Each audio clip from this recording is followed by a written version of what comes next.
good, YouTube? Today we're going to be talking about a question that I get a lot, which is how do I start my own sneaker collection? Well, I got advice for that, so let's get to it.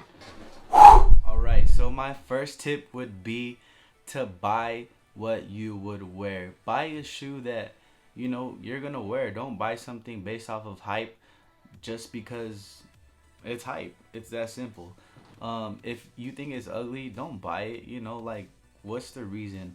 To me personally, I think sneakers are meant to be worn. So that's why I always tell myself, before I buy this shoe, would I actually wear this? Like, is it gonna look good on me? Those are just questions you have to ask yourself. So I would definitely put that tip as my number one. Alright, so my number two tip would be simply that you do not need every sneaker. That is something that is hard to adjust to, when you start getting into it. Me personally, I always felt like I had to get this shoe because once it was gone, it was gone.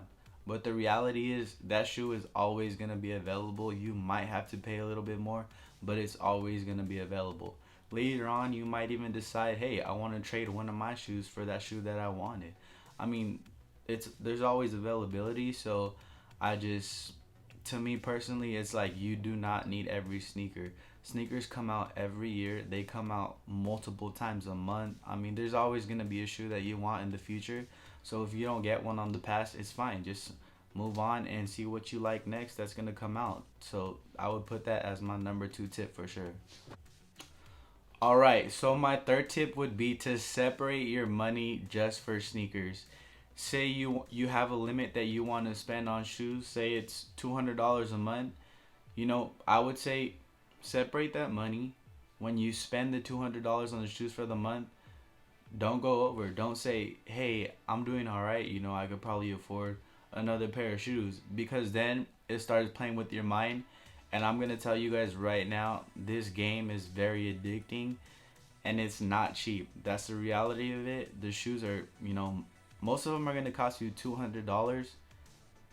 I mean, say you buy 5 pairs of shoes, that's already $1,000 in 1 month. $1,000 in 1 month. And I'm going to be honest, that is very easy to do. So my third tip would be just to separate your money and stick to that budget. And that's it. Alright guys, so my fourth tip would be to check your outlets. Especially the Nike outlet. Most of the time they'll have one or two, maybe more really good choices in there for a good amount. And to me personally, I think that is a great way to start your collection. And maybe even ask questions, ask the worker what time they get a shipment, what time they unload the shipment, and what time, the shipment might be on the shelves. If you ask those questions and if you go in at those times, you might get a really good deal. You might get a steal, and that, like I said, that is a great way to start. So I would definitely put that as my fourth tip. Alright guys, so for my last tip, I would say to plan ahead on storage. If you're planning to start a sneaker collection, most likely your shoes are going to add up and you might have limited space. So you have to tell yourself how you're going to organize. Are you going to let your shoe boxes just stack up? Are you going to buy clear cases, the drop fronts that you could put your sneakers in? Or are you going to get creative and build a sneaker wall? These are just things that you have to plan ahead. So I will put as my fifth tip to make sure you have enough storage and how you're going to organize that. Alright guys, so those were some of my tips on how to start a sneaker collection and just advice on, what you should think about for the future.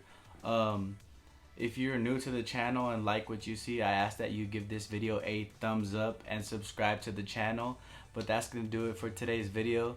So for now, this is your boy Brandon, signing out.